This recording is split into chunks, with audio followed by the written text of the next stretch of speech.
Welcome back. Now in this video we're going to be talking about understanding the timeline inside of your individual video animation software. You're going to notice that we have a slide up here that we've talked about before that we are depicting with a visual as well as some words. Now one of the things we're going to need to do is we're going to need to add audio to our software, and in this particular case you're going to notice that there's a file already there that's called introduction. And actually, this is a file that has been mixed together. So we mixed together the music, we mixed together the voiceover, and we have uploaded this as one file to our animation software. So now we have a 1 minute and 8-second audio that we're going to fit all of our scenes into. What you're going to want to understand are the particulars of the transition between elements. So I'm going to open up this particular screen inside of Sparkle. Now again, this is going to be different inside of every video creation software. The thing to pay attention to is going to be the transition and how long each element is going to appear, whether or not there's going to be a pause, and then the transition that it makes to the next scene. Now, when you do this, these are going to be the things that you're going to want to pay attention to. You want to pay attention to how long it takes to draw or how long it takes for the action to happen. And then you want to play with the timing so that the pictures that are appearing in the screen are coinciding with the audio as it plays, right? So what you're trying to do is you're trying to basically match up these two elements with the words inside of the audio.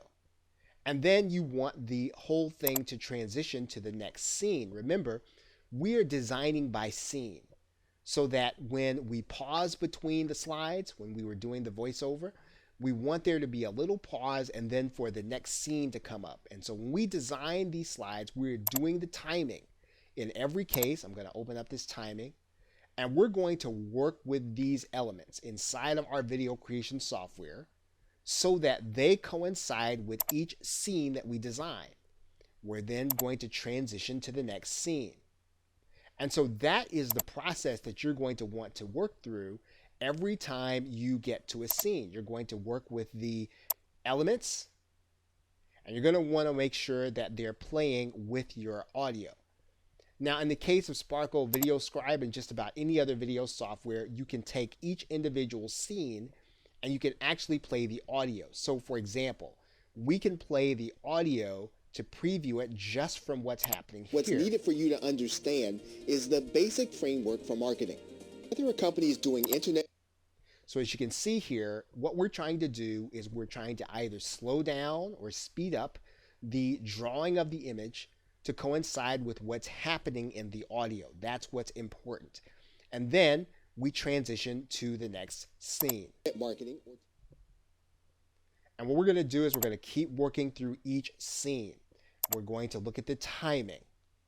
And we're going to match up the timing with the audio. And the way you do that inside of each video creation software is you play it and preview it at the point at which the audio is. Right? So every time that you get to a new scene, you're going to have to do this process all over. Now, this is going to be the most time-consuming process. In fact, anytime you add audio to a timeline, matching the audio with the images that you've already placed on your timeline, that's going to be the most time-consuming part of the actual process. When we get to the last screen, you'll notice that there's a pause that we've placed here inside of Sparkle Video Scribe of about 5 seconds. And that is so that the call to action will remain on the screen. Once again, this is going to be something that you're going to want to do individually inside of your video creation software, but that is to leave that pause at the end so that the viewer or the customer or the prospect can actually see your call to action. And in some cases, you can allow the music to play while this is actually going to be on the screen, and then you can then end the video. Now, understand again, the reason why this process works is because we've already matched the images and the writing to a particular scene. All we're really doing now on the timeline is we are working out timing. And so in every case, what we're going to do is we're going to play with the elements to actually match up what they're hearing with what they're seeing. But we've already done the hard work by selecting the images and matching them with a particular scene. So once you've done all your matching, you are going to want to save and save often. Video scribe software, any kind of animated video software takes a lot of resources. And so at every point, at every scene, every major event that you actually do, you need to almost hyper save. In other words, you should save after every little thing, because the likelihood of you losing something or the software getting jammed or the software stopping with video creation software. So again, after everything that you do, make sure that you're saving your file.